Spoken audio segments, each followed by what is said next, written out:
acerca de la palabra sabiduría y lo que es sabiduría a la luz de la Biblia, ¿sí? Y a la luz de las raíces de las palabras en el original hebreo.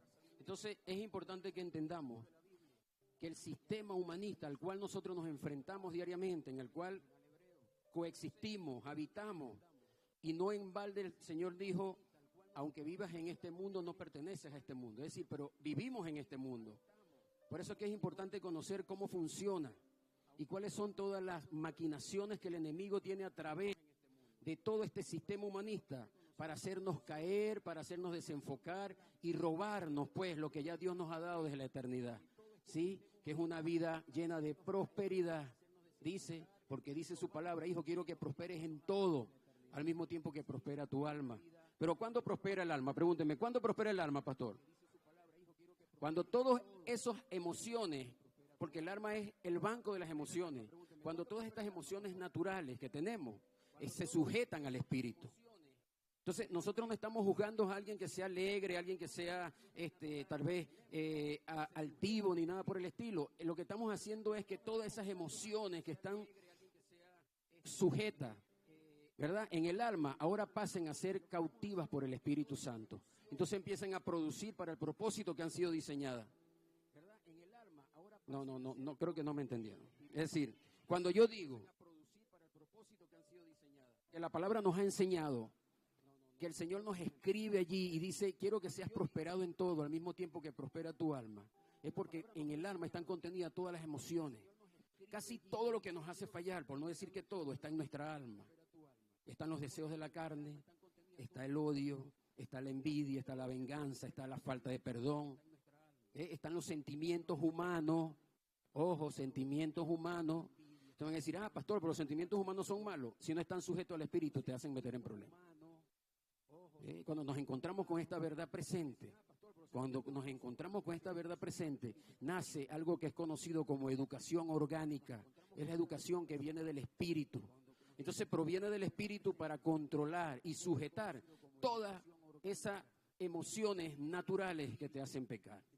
Sí lo estamos viendo, ¿verdad? Entonces es como agarrar un caballo salvaje, ¿verdad?, y colocarle un jinete que lo dome para que haga finos pasos y delicados y elegantes pasos, pero ese jinete es el Espíritu Santo de Dios.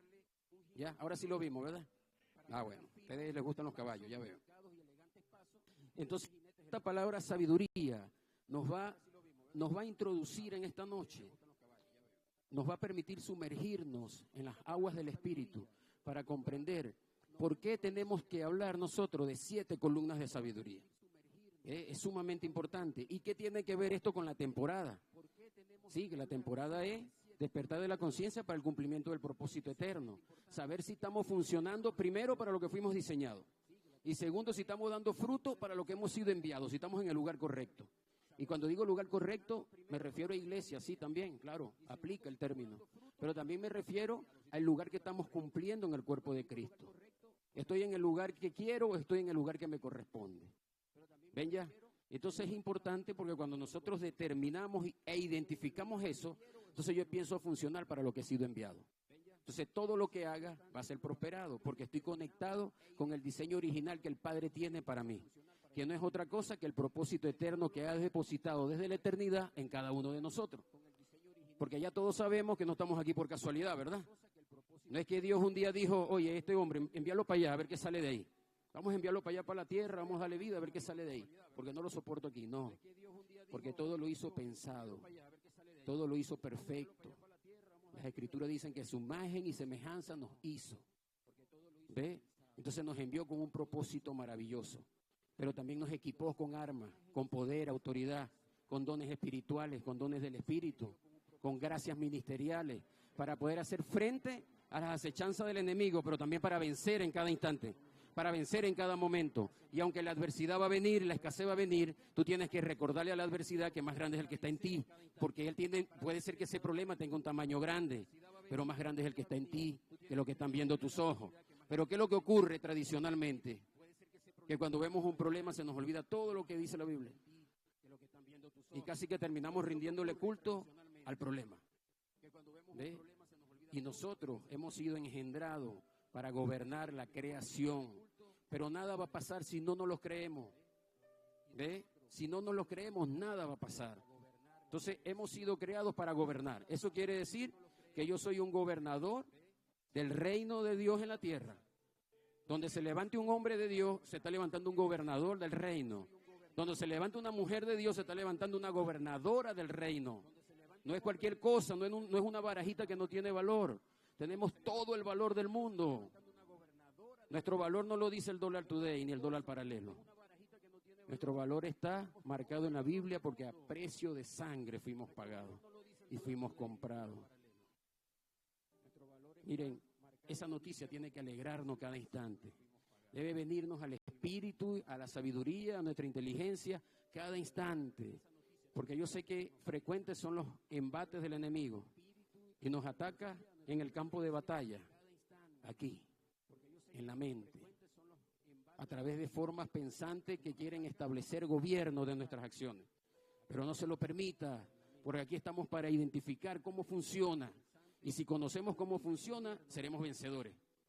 Hay un libro que dice, conoce a tu enemigo y serás vencedor en 1000 batallas. Eso es lo que nos enseña la Biblia. Eso es lo que nos enseña la Biblia. Tenemos que buscar la forma más simple de poder conocerla, aprenderla y practicarla. Es todo. ¿Tenemos dificultades diarias? Todos las vamos a tener. Todos tenemos una lucha diaria. ¿Y es que acaso ustedes creen que en la iglesia no ocurre?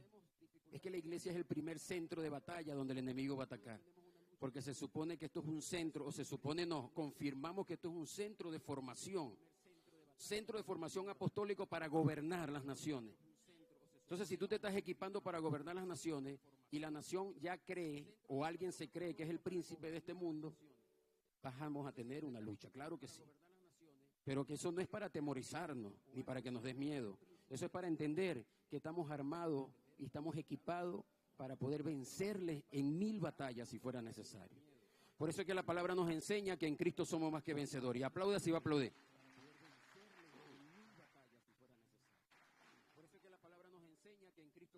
Entonces, cuando nosotros vemos este concepto de sabiduría, a nivel de los pensamientos que gobiernan en diferentes culturas, hay definiciones que debemos saber para poder identificar desde qué plataforma estamos nosotros viendo la sabiduría en lo tocante a la verdad presente, en lo tocante a lo que Dios ha dicho de cada uno de nosotros, en lo tocante a lo que está escrito en el libro de la sabiduría. ¿Ok? Pero ¿qué significa en lo tocante a esto? No lo que nos han enseñado, porque está bien, nosotros desarrollamos una inteligencia. Empezamos a estudiar primaria, vamos al liceo, luego vamos a la universidad, los que han podido o han tenido la oportunidad de graduarse, se desarrolla un conocimiento, claro que sí, totalmente, a través de la ciencia, a través de las ciencias naturales, a las ciencias humanas, a las ciencias exactas, eso es cierto y eso es necesario, pero eso solo es una porción de la verdadera sabiduría. Porque la verdadera sabiduría desciende de lo alto. Es más, yo te diría que lo que aprendimos en la universidad primero se dio en el mundo espiritual, porque Dios nos dotó de capacidad para poder entender lo que aprendimos allí.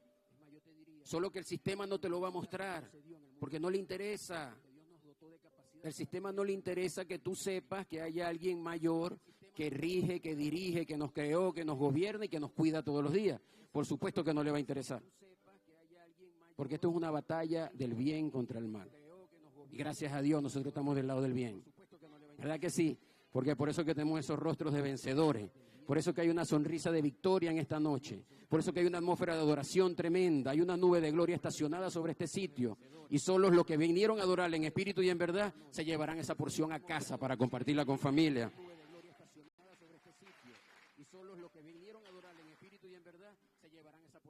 Entonces, mire, no podemos hablar de cultura si no hablamos de la cultura hebrea, porque la Biblia fue escrito en hebreo y la cultura que rige la mayor cantidad de los libros que se escribieron en la Biblia es la cultura hebrea, la cultura griega, ¿sí? Y aunque hoy no nos vamos a extender en ese tema, solo voy a pasearme por allí para dibujar el mensaje que les quiero entregar. Y la cultura hebrea se caracteriza por sus principios de valores, y estos son Dios, familia y sociedad. Son 3 valores fundamentales que son culturales en la cultura hebrea. Nosotros diríamos, en nosotros también, pero no estamos tan arraigados porque para el hebreo lo que es ley y cultura es una sola cosa. Para nosotros no. Para nosotros la ley es algo distinto a la cultura. Y por eso si tú paseas el país, hay diferentes culturas en diferentes ciudades. Aunque la ley de tránsito sea la misma, nosotros vemos eso por separado. Ellos no, ellos culturalmente están educados y formados para ver ley y cultura como un solo elemento que cumplir y que obedecer. Por eso que en hebreo, cuando Jehová le dijo a Moisés, oye Israel, ese oye significa shema, pero ese shema en hebreo es obedecer, pero no es que el que escucha, sino el que escucha y pone la palabra por obra ya obedece. O sea, no se puede escuchar sin obedecer, porque entonces se estaría faltando a la palabra, no se cumple la palabra. ¿Ve? Entonces es una cultura que cuando te dicen, oye, Israel, esto que te prescribo hoy, está diciendo, obedece. ¿Sí? Nosotros somos especialistas en escuchar y en olvidar. Y cuando estábamos pequeños nos mandaban a hacer un mandado y mi mamá nos decía, te entró por un oído y te salió por el otro, porque no hacíamos caso. ¿Ve? Eso es parte de la cultura que no se presenta en esa sociedad. Por esta razón, esta nación con la cultura hebrea no fue destruida por causa del manejo de la sabiduría en lo tocante a su conexión con Dios. Miren, aquí hay algo importante y creo que es algo que debemos entender y que debemos aprender, porque sé que sería de mucho provecho. Estoy convencido que sería de mucho provecho. La conexión con Dios son uno con el Creador, pero de allí entienden que esa dependencia de Dios permite heredar familia y permite entonces formar familias con valores y principios, entendiendo que el primer ministerio es la familia. Eso creo que lo hemos escuchado varias veces, ¿verdad? ¿Sí? Y que luego si yo formo mi familia en el temor, en el amor, en los valores y principios de las Escrituras, yo voy a tener una familia equipada para impactar positivamente la sociedad. Entonces hay toda una conexión tremenda. Ahora, ¿está pasando actualmente? Tal vez sí, pero sigue siendo lo contrario a lo que predomina. Por eso que la iglesia tiene una misión predominante en este tema. Por eso que la iglesia tiene que levantarse para gobernar, pero no para gobernar desde una silla una silla política. No me refiero a eso. Es para gobernar a través de la silla de reino, como lo hizo José, como lo hizo Daniel, como lo hizo Elías cuando le dijo a la tsunamita, ¿quieres que te hable a ti del rey? Porque tenía acceso al rey. ¿Ve? La iglesia debe levantarse como una iglesia que ejerce gobierno de reino. Miren, y usted sabe quiénes somos bastante, la iglesia cristiana. Somos muchísimos, son muchas las iglesias, son muchas las congregaciones y cada vez son más. Hay un despertar tremendo de la fe cristiana. Pero ¿saben qué? Creo que sigue siendo viento en contra, que estamos muy divididos. Es extrema la división, a través de denominaciones, a través de nombres, a través de doctrinas, a través de un montón de cosas que lo único que logran es separarnos. Entonces los pentecostés no se mezclan con los testigos de Jehová, los testigos de Jehová no se mezclan con los protestantes. Hermano, adoramos el mismo Dios. Y yo creo que está existiendo un despertar tremendo, porque para poder ejercer ese gobierno que necesita nuestra nación y nuestra sociedad, tenemos que estar unidos. Y yo creo y cada vez más y confío que Dios está haciendo un trabajo maravilloso, porque es despertando la conciencia de reino, sabiendo que hemos sido enviados todos con un propósito que cumplir. Y que solo cuando nos dividimos, ese propósito es retrasado. O a veces se falla, pues la gente pasa por esta vida sin pena y sin gloria, porque se dedicó a la delincuencia, porque se dedicó a las cosas que no les agradan al Padre, pero quedaron allí cauterizados. ¿Ve? Y perdieron esta oportunidad maravillosa de consumar propósito. Perdieron esta oportunidad maravillosa de abonar al propósito. Abonamos al propósito y preparo a mi generación para entregarle el testigo. Y cuando me toque partir, tengo una generación preparada para continuar con el legado. Pero ¿cuál es el legado? La palabra de Cristo. Es la palabra de Cristo, no es otro. Entonces yo oro de verdad para que sea el Señor enviando revelación a cada una cada y una de las congregaciones que existimos. Porque la unidad tiene que ser cada vez más inminente. Y yo sé que está habiendo un aceleramiento de estas cosas. Aceleramiento completo. Entonces, desde una premisa, esta cultura y mentalidad hebrea tiene 3 aliados. Repita conmigo: sabiduría, salud y finanza. 3 cosas que abraza la cultura hebrea. No viven separados de estos principios. No viven separados de estos principios. Les pertenecen. O sea, forman parte de su código genético espiritual. Acéptenme el término. ¿Ve? No está porque ellos son herederos de salud, lo dice la palabra. Porque ellos son hijos del rey de reyes y señor de señores, tienen gobierno sobre la finanza. No estoy hablando sobre el dinero, estoy hablando sobre la finanza. Estoy hablando sobre las ideas creativas que deben venir a nuestra mente para sacarnos de donde estamos y ponernos a producir. ¿Ve? Eso tiene que ser un principio que nos tiene que acompañar desde el nacimiento. Nosotros no somos herederos de pobreza, ni de miseria, ni de enfermedad. No, nada de eso. Son maldiciones del sistema. Maldiciones de Satanás para tenerte ahí esclavo, para tenerte cautivo, para tenerte conectado con la queja sobre todo. Para traer la calamidad a tu vida y a tu familia. Para que uses esa boca que Dios te dio para bendecir, la uses para maldecir a tu generación. ¿Ve? Para que solo salgan malos dichos por tu boca en los momentos de escasez, en los momentos de queja. Pero la palabra, esta verdad presente, viene a chocar con todo eso. Y viene a mostrarnos que hay un mejor lugar asignado de la eternidad para cada uno de nosotros.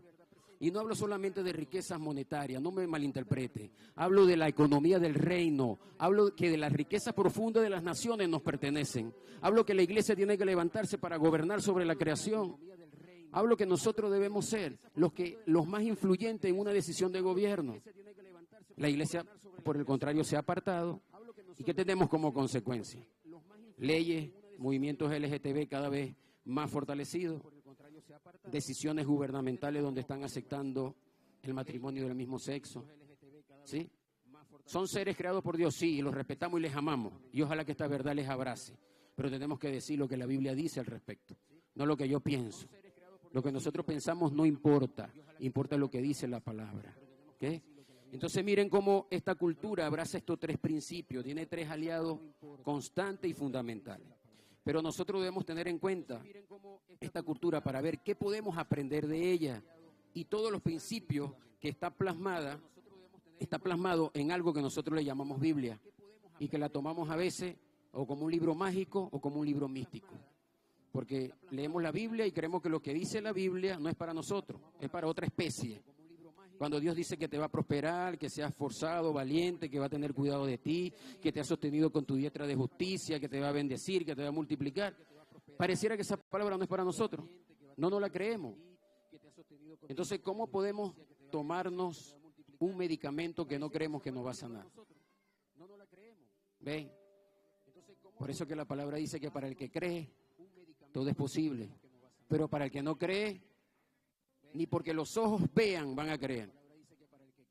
¿Ven ya? Entonces tenemos que abrazar la verdad presente. Ahora sí vamos a leer la Biblia, porque ya me estaban mirando mal, ¿no? Vamos a posicionarnos en el libro de Proverbios 9:1, aunque esta no va a ser la referencia bíblica central de la noche. Con esto empiezo. Y leo palabra en el nombre que está sobre todo nombre. Amén. ¿Están aquí o están dormidos? Amén. Ah, no, sí están aquí. Dice Proverbios 9:1, la sabiduría edificó su casa, labró sus 7 columnas. Está escrito. Yo sé que al principio estaban diciendo, se volvió loco el apóstol. ¿De dónde habrá sacado eso, no? Está escrito. La sabiduría edificó su casa, labró sus 7 columnas. El escritor de este proverbio dice que la sabiduría edificó su casa, dándonos a entender que la sabiduría edifica, no destruye. Suena lógico, pero a veces si no lo leemos desde ese punto de vista no lo comprendemos. Es decir, la sabiduría siempre va a ser para edificar. El que se cree sabio y no edifica, no es una sabiduría que desciende de lo alto. Ojo.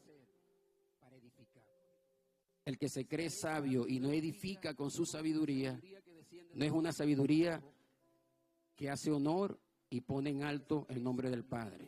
¿Okay? Porque entonces pudiéramos estar hablando de sabiduría humana. Lo contrario a la sabiduría es la ignorancia.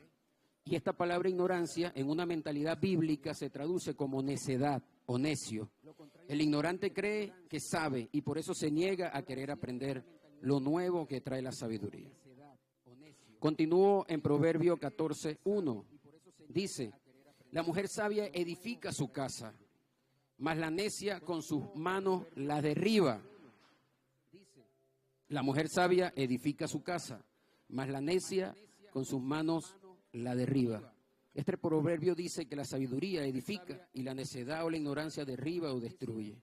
Ahora, ¿por qué la sabiduría que nos habla la Biblia supera a la sabiduría humana, supera la sabiduría oriental, la occidental. Porque nosotros estamos equipados con sabiduría y por eso la palabra te advierte, no seas sabio en tu propia prudencia. Miren, la mayoría de las veces si pudiéramos llevar una estadística de las decisiones o de las circunstancias que hemos abordado con nuestra propia prudencia, les aseguro que los resultados no son los más alentadores. Les aseguro que aunque hayamos resuelto un problema, generamos otro. ¿Ve? Porque la sabiduría o nuestra propia prudencia nos hace fallar. Nos hace fallar porque recuérdense que todo lo perfecto desciende de Dios.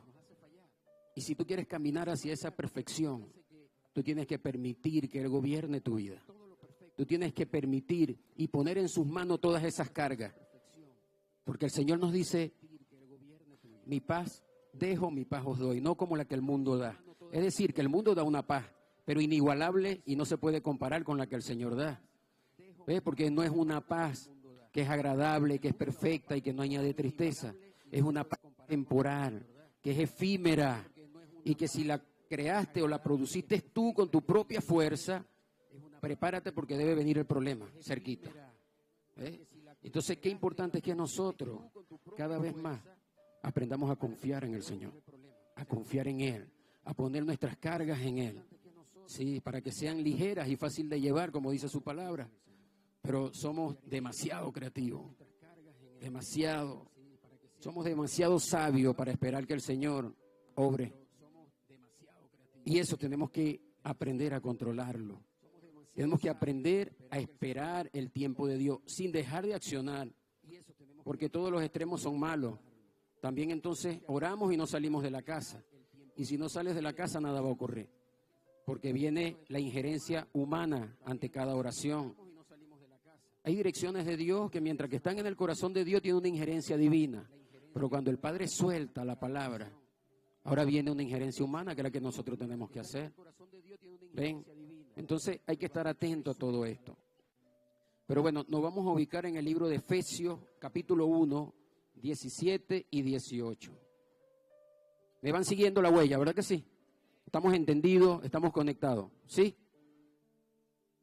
Díganme cuando lo tengan. Efesios 1, 17, 18.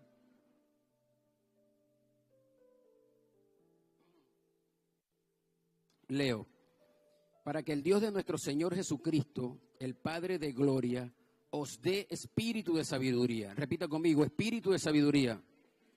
Repita conmigo, Padre, dame espíritu de sabiduría y de revelación en el conocimiento de Él, alumbrando los ojos de vuestro entendimiento. Repita conmigo, ojos de vuestro entendimiento, para que sepáis cuál es la esperanza a que Él os ha llamado y cuáles las riquezas de la gloria de su herencia en los santos. Necesitamos entender algo aquí, en esta referencia bíblica. Necesitamos entender lo que Pablo le está enseñando a la iglesia en este momento. Y Pablo lo que le está diciendo es lo siguiente, le está diciendo, la sabiduría espiritual activa la sabiduría intelectual. Es el punto de partida. Es el punto de partida. La sabiduría intelectual activa la sabiduría emocional para controlar nuestras emociones, el alma. La sabiduría emocional activa la sabiduría del cuerpo. Esto me debe enseñar a escuchar lo que dicen mis órganos. Tengo un dolor aquí, tengo que ir al médico. O sea, nos aprendemos a escucharnos, a escuchar nuestro cuerpo. ¿Okay?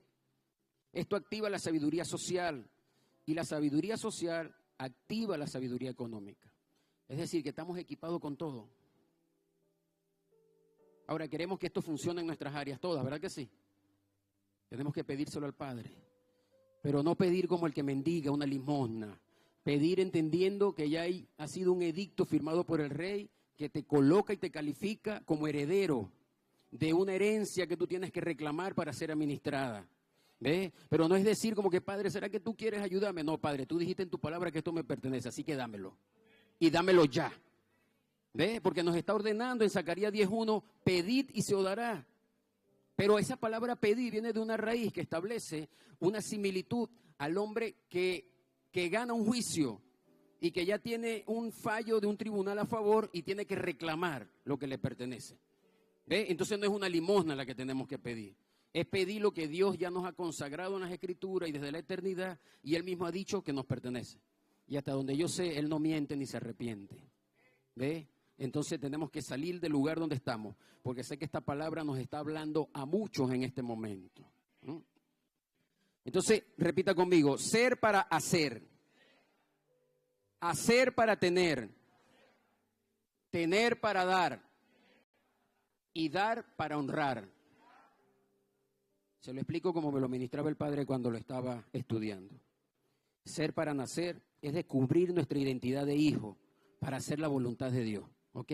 Ser para hacer. Descubro que soy hijo, que no soy adoptado, ni soy primo, ni soy vecino, sino que soy hijo legítimo. Entonces yo, a lo que descubro mi verdadera identidad, ¿verdad?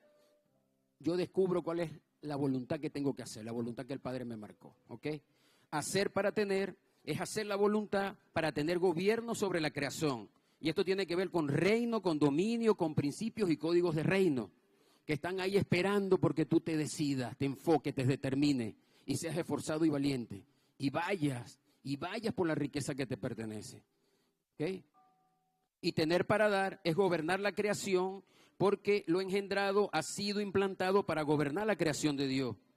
Y dar para honrar es la actitud de honra en todo momento. Honrar la palabra que te gobierna. Si tú honras la palabra que te gobierna, tú tendrás una palabra para gobernar. Para gobernar a tu familia, no me lo creíste. Para gobernar tu finanza, para gobernar tu salud, para gobernar tu generación, para gobernar tu congregación.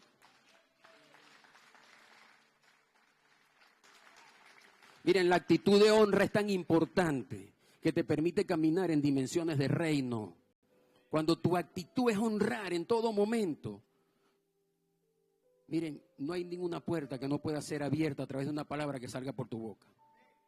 Pero tenemos que entender que la honra, y no estoy hablando de dar dinero, porque si tenemos algo en el cerebro es que somos tacaños por naturaleza.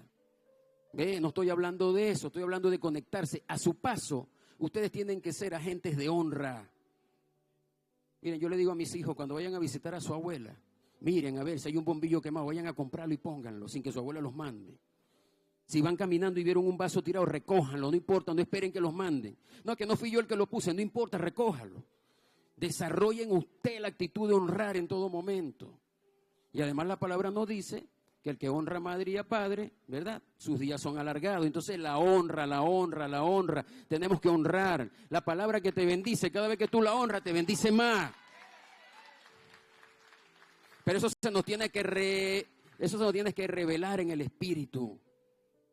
Se nos tiene que revelar en el Espíritu para que no sintamos manipulación al respecto. Pero si ustedes caminan en dimensiones de honra, miren, van a ser prósperos en todo lo que emprendan. En todo lo que emprendan. Mayores y mejores cosas harán en mi nombre, dijo el Señor. Y vaya que hizo cosas, y vaya que sigue haciendo cosas. Y nos califica, miren, nos califica como que podemos hacer mayores y mejores cosas en su nombre. O sea, no es cualquier cosa lo que está aquí entonces reunido, ¿verdad? No somos cualquier cosa. Abrace que tiene a su lado y dile, no eres cualquier cosa. Eres la creación de Dios caminando sobre la tierra. Eres un hacedor de milagros. Eres un hombre que puede desatar la unción financiera en cualquier lugar que llegue. Solo suelta la palabra, pero suéltala.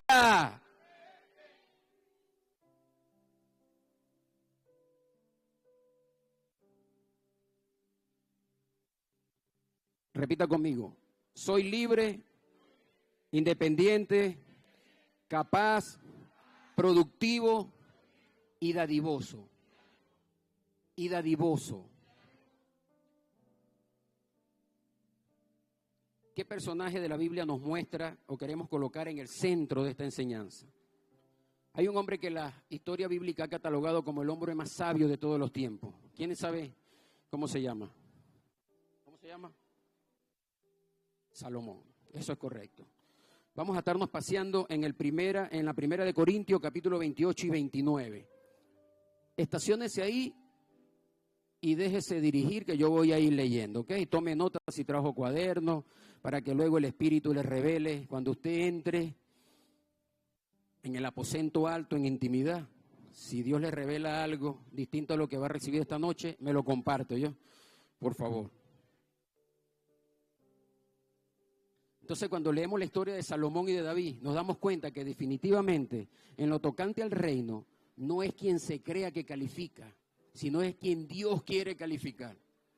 ¿Verdad? Porque lo que nos paseamos por ese relato bíblico, vemos que Salomón tenía, no sé, 19, 20 años. Algunos estudios teológicos se acercan a indicar que esa, 1 Corintios 28, 29. Entonces, algunos estudios se acercan a decir más o menos, aproximarse que tenía entre 19 y 20 años por los análisis de los escritos y la edad que tenía David. Pero miren cómo la Biblia nos muestra algo maravilloso. Cómo queda relatado allí para nuestra educación, para nuestra formación. Corrijo, Primera de Crónicas 28, 29. Primera de Crónicas 28, 29. Entonces, cómo la Biblia nos viene a mostrar. David, un hombre sumamente procesado. Pero al final de estos relatos, Dios dice, no encontré corazón más agradable a mi presencia que el de mi hijo David. Entonces, eso a mí verdaderamente es maravilloso entender que no importa cuál ha sido tu principio ni tu falla. Lo importante es que si hay un corazón dispuesto a arrepentirse, un corazón genuino a rendirse a los pies del Padre, cada vez que el Espíritu Santo, ahora nosotros que estamos en la gracia, en aquellos tiempos no era así, cada vez que el Espíritu Santo te redarguya y te haga sentir que fallaste y tú vas rendido a los pies del Padre a pedir perdón, alcanzarás el perdón, alcanzarás la misericordia, porque no obstante con eso, le generó o le permitió que su hijo fuera sucesor del reinado de Israel. Y la Biblia nos enseña de que Salomón en un encuentro con Jehová le dijo, como juré hacer con tu padre, pídeme lo que quieras y te lo concederé. O sea, estaba estacionado Dios en la familia de David. Estaba estacionado y se le había acabado la gasolina. No tenía señas de quererse mover de allí. Y Salomón lo único que pide es sabiduría. Dame sabiduría para gobernar este pueblo numeroso. Que cuando estudiamos la palabra sabiduría tiene muchas relaciones con lo que significa Cristo, porque Cristo es el Padre de la sabiduría. Entonces, si me lo permiten, yo diría que Salomón dijo, dame a Cristo para gobernar este pueblo numeroso. Porque la Biblia se pasea desde el Génesis hasta el Apocalipsis, nos manifiesta un Cristo no manifestado, un Cristo encarnado, un Cristo manifestado.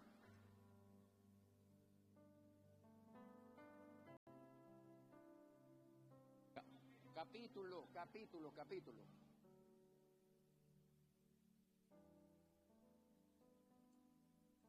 Entonces, de esta forma vamos a introducirnos en la primera columna de esas 7 columnas. ¿Cuántos quieren conocer las 7 columnas de sabiduría? ¿Cuántos están tomando nota para llevarse a la casa? Valió la pena el preámbulo, ¿vieron? La primera columna de la sabiduría es el cumplimiento de su propósito. Y aquí entonces entramos, Primera de Crónicas 28, 2, ¿ok? Dice así, y levantándose el rey David, puesto en pie, dijo, oídme, hermanos míos y pueblo mío. Yo tenía el propósito de edificar una casa en la cual reposara el arca del pacto de Jehová y para el estrado de los pies de nuestro Dios. Y había ya preparado todo para edificar. No sé si recibieron esta palabra en el Espíritu, pero está hablando de edificar, está hablando de consumar propósito. David ya sintiendo, no sé si lo sabía, lo conocía, lo había entendido, se acercaban sus días para partir y estaba preocupado por entregar el testigo a la generación de relevo. Estaba preocupado por decirle a Salomón, aunque yo quería hacerlo, te corresponde a ti hacerlo. Es por eso que debemos todos los días de preguntarnos si verdaderamente el día de hoy aboné al propósito que Dios marcó para mí. Pregúntatelo en cada instante. Porque lo que yo sí estoy convencido es que Dios no nos envió aquí para perder el tiempo peleando, para perder el tiempo murmurando, para perder el tiempo adulterando, fornicando, criticando, quejándonos. A eso yo estoy convencido que Dios no nos envió. Nos envió a consumar su propósito eterno. Y que a veces por confusiones del mismo sistema no nos permite tener la claridad por el camino que debemos transitar. Y miren y escúchenme, porque esto yo lo he dicho varias veces. Esto no es un tema de religión. Esto es un tema de abrazar la verdad presente y de entender que cuando Cristo llega a tu vida ya todo queda transformado, nada sigue igual. Cuando Cristo llega a tu vida y tú conociste y aprendiste a describir e identificar el carácter de tu Padre, sabes que cuando Él te habla, Él te toca, todo cambia. Te saca del lugar donde estás. Te saca de esa circunstancia de tristeza. Cuando oras y permites y pides a Él y clamas a Él que venga en tu auxilio. Pero si eres creyente y practicante de una palabra de avanzada, de una palabra que ya ha empezado a dar fruto en tu vida, entonces cada vez que tú abres tu boca, Él la llenará. Pero tenemos que creerlo, porque no funciona como los intermitentes del carro. Hoy quiero y mañana no. Hoy quiero y mañana no. No, esto es permanente, 24/7. No duerme el que te cuida, dice su palabra. Nosotros dormimos, pero Él no se dormirá jamás, porque nos ha prometido cuidarnos y nos ha prometido el galardón de la vida eterna. Entonces ahora la pregunta es, ¿qué tengo que hacer yo para ganarme ese galardón? Y es por eso que estamos aquí. Porque tenemos que descubrir el propósito que Dios espera que nosotros abonemos para calificar a ese galardón esperado, ese galardón deseado. Pero hay buenas noticias también. Mientras que vamos en este tránsito llamado vida, que es corta, ¿oyeron? No perdamos un día, no perdamos un segundo para priorizar el reino. Mientras que estamos aquí, Dios también nos promete una vida llena de abundancia y de bendiciones. Yo creo en eso. Yo creo en eso. No sé si ustedes no lo creyeron, nada más lo creyó el hermano Miguel, pero yo creo en eso. Yo creo que mientras que estamos aquí, nosotros tenemos todas las herramientas para vencer cada adversidad. Porque en Cristo somos más que vencedores. ¿Ve? Porque si no dijera, en mí eres vencedor. Y el que vence, si nosotros lo interpretamos con la sabiduría del intelecto, un vencedor puede ganar una sola vez. ¿Sí? Pero aquí más que vencedor, en que aunque tú tengas que caerte alguna vez derribado por algún obstáculo, tú te levantas con la misma fuerza. Y al otro día es un nuevo comienzo y vuelves a empezar y tienes fuerzas renovadas porque aquel que te trajo de la eternidad no te va a abandonar en ningún instante. Va a estar pendiente de ti en todo momento. Y eso te califica para ser más que vencedor. Más que vencedor.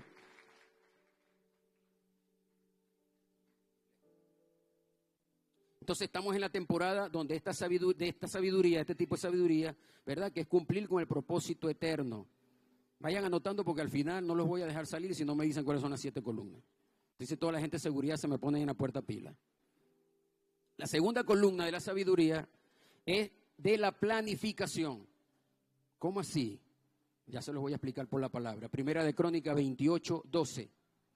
Asimismo, el plano de todas las cosas que tenía en mente para los atrios de la casa de Jehová, para todas las cámaras alrededor, para las tesorerías de la casa de Dios y para las tesorerías de las cosas santificadas. Cuando leemos esto nos damos cuenta que esta columna de la sabiduría tiene que ver que antes de dar inicio a cualquier proyecto en tu vida, casarte, tener hijos, salir de compra, tenemos que planificar. Es parte de la sabiduría espiritual. Así que si no lo hemos alcanzado todavía, vamos a proponérnoslo como algo que debe ser alcanzado por nosotros. Tenemos que ser planificados para todo. Una iglesia planificada es una iglesia que va a impactar una sociedad, ¿sí? Pero un ministro planificado es un ministro que va a ayudar y va a rescatar almas para Cristo. Es un ministro que puede soltar una palabra que impacta, que transforma, que trasciende, que mueve una multitud, que mueve una generación. Tenemos que desarrollar esta segunda columna, la segunda columna de la planificación. ¿Eso qué me quiere decir a mí? Usted sabe que nosotros somos, y además el gentilicio zuliano es algo inigualable. Nosotros nos acostumbramos a decir desde pequeños, como vamos viendo, o como vaya viniendo, vamos viendo. Eso no puede existir. Eso tenemos que erradicarlo de nuestro lenguaje. Tenemos que tener un lenguaje apostólico. Lo tenemos que tener porque si la palabra de Dios y la palabra que sale por nuestras bocas tiene poder, entonces, ¿cuándo lo dejo de creer? Cada instante lo dejo de creer. Cuando empiece con ese poco de refranes, yo estoy dejando de creer en la palabra que Dios me dio. Entonces, como vamos viendo, o como vaya viniendo, vamos viendo. Bueno, yo voy a arrancar, después veo, en el camino voy viendo. No, eso no es así. Una cosa que seamos esforzados y valientes y queramos dar el primer paso, pero tenemos que estar planificados. ¿Sí? Tenemos que ser planificados para que esa sabiduría de la planificación que acompañó a David nos acompañe a nosotros. David planificó la construcción del templo. Durante años estuvo acumulando, guardando, para que no faltara nada para el momento de la construcción del templo. Y aunque allí la palabra nos habla de recursos para construcción, también estoy hablando de una vida espiritual planificada, que es lo más importante. Tenemos que tener tiempo para orar, tenemos que tener tiempo para entrar en la presencia, para tener intimidad con el Señor, para dejarnos incluso complacer por nuestro Padre. Siempre andamos en una sola corredera, siempre andamos rápido, porque está una generación, las redes sociales, comida rápida, todo es rápido. Y a veces tienes tiempo, pero ya estás rápido. A veces no estás apurado, pero ya tenemos el síndrome de que todo tenemos que hacerlo rápido. Y a veces tú dices, bueno, pero ¿por qué estoy tan apurado si hoy estoy tranquilo? Rompamos con eso. Rompamos con eso. Importante entonces, sabiduría de la planificación. La tercera columna de la sabiduría es para controlar sus emociones. Diga conmigo, controlar mis emociones. Ustedes saben que las emociones son un componente que nos pueden abrir puertas, pero también nos cierran las puertas. ¿Sí? Porque en ese componente emocional puede estar, no digamos, o vamos a hablar de la diferencia entre carácter y temperamento. Para los japoneses no significa lo mismo. Para nosotros, cuando conocemos a alguien bravucón, que no se queda nunca callado, que siempre tiene una respuesta, es un hombre o una mujer que tiene un carácter fuerte. Para los japoneses no. Para los japoneses, cuando están en presencia de alguien con esa característica, es un hombre o una mujer que tiene un carácter débil, que se irrita por todo. Yo sí se las canto a todo el mundo, yo no me quedo callado, yo se las digo en su cara. Lo que estás mostrando es tu mala actitud, lo que estás trayendo es tu mala actitud. Y lo que estás trayendo es que no hay control de las emociones. ¿Ve? Pero cuando hay alguien que nada lo irrita, que todo lo toma con calma, que puede meditar aún en el momento de la dificultad, entonces esa sí es una persona con un carácter fuerte, porque nada lo mueve. Y yo creo que ese es el carácter que Cristo nos enseña en sus escrituras. ¿Ve? A tener un carácter fuerte pero parecido al de Él. ¿Ve? Entonces esa es la diferencia. Entonces en esta columna de la sabiduría vamos a ver la sabiduría para controlar nuestras emociones. Seguimos en el libro Primera de Crónicas 28:20. Dijo además David a Salomón su hijo: anímate y esfuérzate, manos a la obra, no temas ni desmayes, porque Jehová Dios, mi Dios, estará contigo. Él no te dejará ni te desamparará hasta que acabes toda la obra para el servicio de la casa de Jehová. El temor, siendo una emoción, en muchas ocasiones se apodera de nosotros y no nos deja avanzar. Pero la palabra de hoy en esta columna de la sabiduría es, repita conmigo, no temas ni desmayes. No, pero no, ya están desmayados. Están diciendo que no desmaye. No temas ni desmaye. Que Jehová tu Dios estará contigo.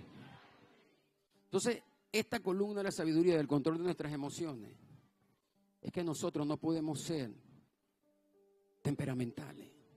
Tenemos que controlar eso. Eso te puede dañar el proyecto más soñado de tu vida. Eso te puede dañar la cita con la persona que pretende. Eso te puede dañar el empleo que tanto has mantenido por muchos años. Por ser una persona altiva, por ser una persona temperamental, que no controla sus emociones, te termina metiendo en problemas. Créalo, esto es una fórmula, primero para que nos identifiquemos y segundo para que la apliquemos en nuestra vida diaria. ¿Sí? ¿Está hablando el Señor en esta noche? ¿Alguno de ustedes? A mí me está hablando, ¿oyeron? A mí me está hablando. La columna número 4 es la columna de la sabiduría del esfuerzo de caminar una milla más. Repita conmigo, caminar una milla más. ¿Y dónde lo vamos a ver? Primera de Crónicas 28:21. He aquí los grupos de los sacerdotes y de los levitas para todo el ministerio de la casa de Dios. Estarán contigo en toda la obra. Asimismo, todos los voluntarios e inteligentes para toda forma de servicio, y los príncipes y todo el pueblo para ejecutar todas tus órdenes. Voy a leer. David está instruyendo a su hijo Salomón como un líder y le dice, todo está a la mano para construir el templo. Todo el pueblo está dispuesto a seguirte en lo que emprenda, pero para eso necesitas caminar una milla más. Así que esfuérzate y sé muy valiente. Entonces, en esta columna de la sabiduría, aprendemos que si queremos lograr cosas significativas, hay que caminar una milla más. Hay que caminar una milla más, esforzarse un poco más, porque las cosas no llegan a la casa. Hay que salir a buscarlas. Tenemos ejemplos innumerables en la Biblia. Jehová le dice a Abraham, sal de tu casa, tu parentela, a una tierra que te daré. Tenía que salir, porque lo mejor que está por venir aún no ha pasado en tu vida. ¿Ve? Y va a empezar a moverse, algo maravilloso, cuando decidas salir del metro cuadrado de confort donde estás ahorita. Cuando yo escuché esa palabra por primera vez, mi zona de confort, pareciera que no te faltara nada, pero no siempre es así. Tu zona de confort puede ser ese cuarto donde te cae la gotera y te volteas, o ya te acostumbraste a poner una taza, para que lo que se llene la taza nos paramos y la botamos. ¿Ves? Tu zona de confort puede ser tu circunstancia de calamidad o de necesidad. Tu zona de confort puede ser una relación que no mejora. Tu forma de ser, tu zona de confort puede ser una relación entre madre e hija que no está con los elementos de amor que Dios nos enseña. Pero no queremos salir de ahí. No queremos hacer nada para cambiarlo, porque terminamos acostumbrándonos. ¿Ve? Entonces, caminar una milla más significa romper con eso y darle hacia adelante, darle una avanzada tremenda, porque para eso estamos siendo formados nosotros. ¿Ve? Y si está cansado, lo felicito, porque si está cansado es porque está haciendo algo, porque los flojos no se cansan. Los flojos, la pereza cría más pereza. ¿Ve? Pero si usted está cansado, lo felicito, porque está en el lugar correcto y va a la velocidad correcta. Entonces, sígase cansando, que la fuerza se la va a renovar el Padre. ¿Okay? Pero siga haciendo, siga caminando una milla más, no se detenga, que Dios es movimiento, Dios es movimiento. Vamos en la columna número 5, ¿no? La columna de la sabiduría del trabajo. Primera de Crónicas 28:10. Mira pues ahora que Jehová te ha elegido para que edifiques casa para el santuario. Esfuérzate y hazla. O sea, no te está diciendo Dios te va a hacer todo, que a veces creemos que oramos y nos podemos acostar a dormir y Dios va a hacer la obra. Y es que Dios va a empezar a hacerla cuando tú des esa milla más. Dios va a empezar a hacerla cuando tú des cuando tú des el primer paso, cuando quieras dar el segundo, ya el terreno está abonado para que caiga a tu pie. Pero tenemos que creerlo. Tenemos que ser esforzados y valientes. Y tenemos que avanzar una milla más siempre. Siempre. No basta con orar. Porque la oración, la palabra ora es hablar, ¿está bien? Y sion es de accionar. Entonces, ora. ¿Tienes un problema para emprender? Ora, pero Dios te va a enviar la idea creativa a tu cerebro, a tu mente, a tu conocimiento, a tu intelecto para que tú eches a andar esa idea. Pero tenemos que hacer algo distinto, tenemos que movernos. Así que rompan con ese chinchorro.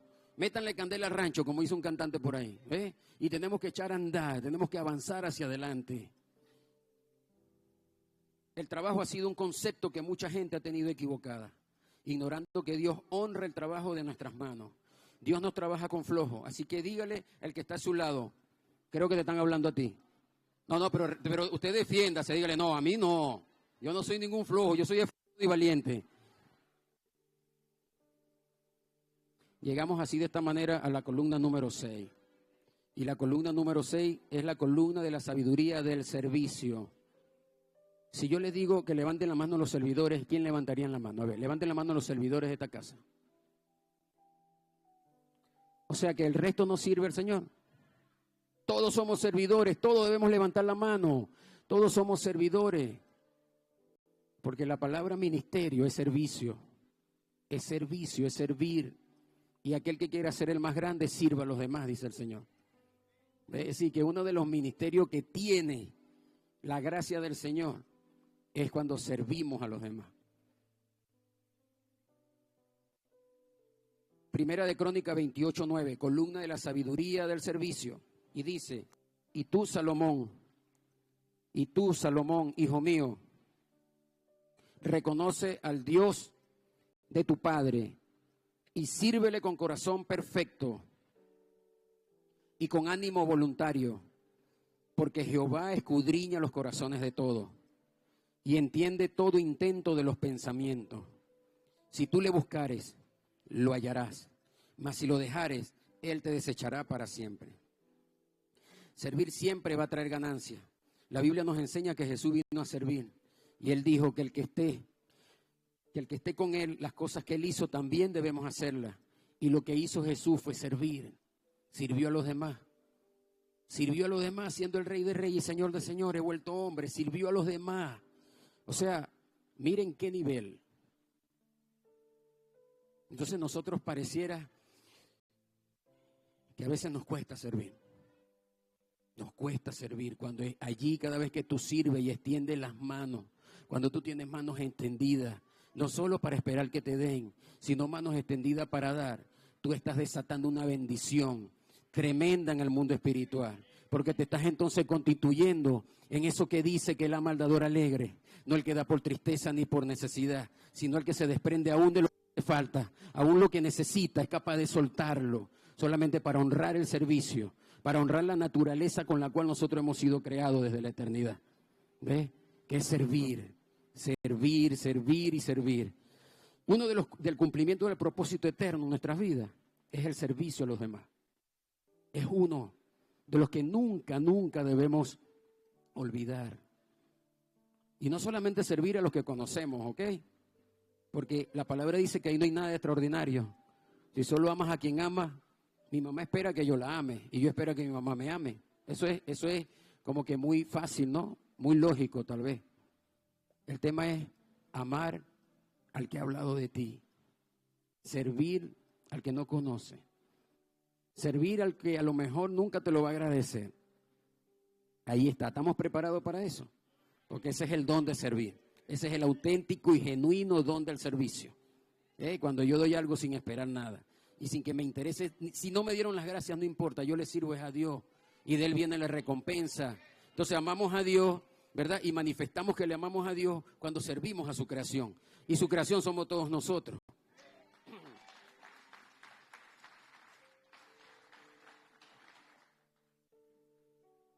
Esta palabra me impacta. Sírvele con corazón perfecto. Llévensela grabada en el espíritu. Tállenla. Hay que servir con corazón perfecto. Porque cuando nosotros abrazamos esa palabra, entonces ocurre lo que acabamos de hablar. La séptima columna es la columna de la sabiduría en el dar y en la honra. Sabiduría de dar y la honra. Primera de Crónicas 28:14. Y dio oro en peso para las cosas de oro, para todos los utensilios de cada servicio, y plata en peso para todas las cosas de plata, para todos los utensilios de cada servicio. La dadivosidad es una condición del corazón, no del bolsillo. Yo no puedo esperar tener para dar. Es que precisamente no tengo es porque no doy. Oye, a alguien le hablamos en esta noche, recíbelo. Es decir, cuando tenga doy, y el tema es que no vas a tener si no da. Porque no funciona así.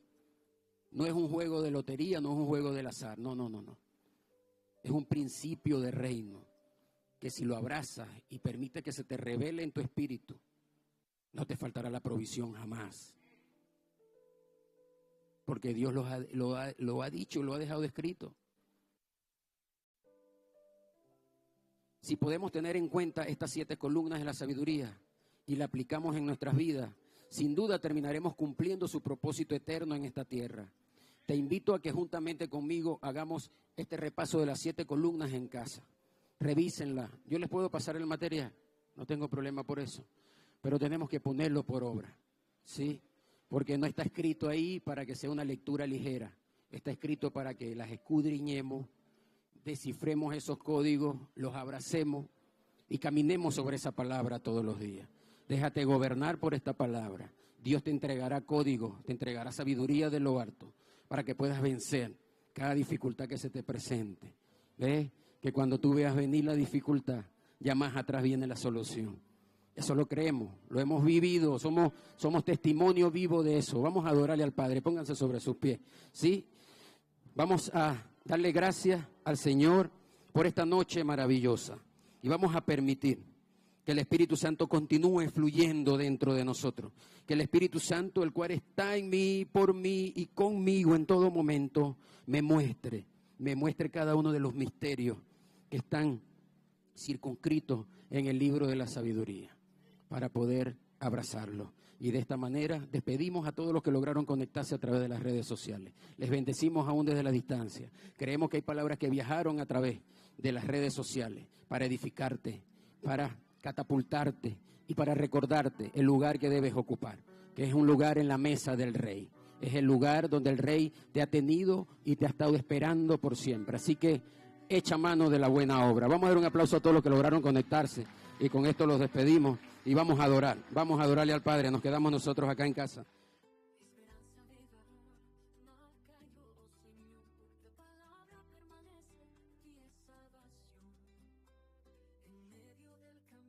Incierto, tu voz me guía en la oscuridad. Confío en el proceso eterno. Tú me llevas a mi lugar.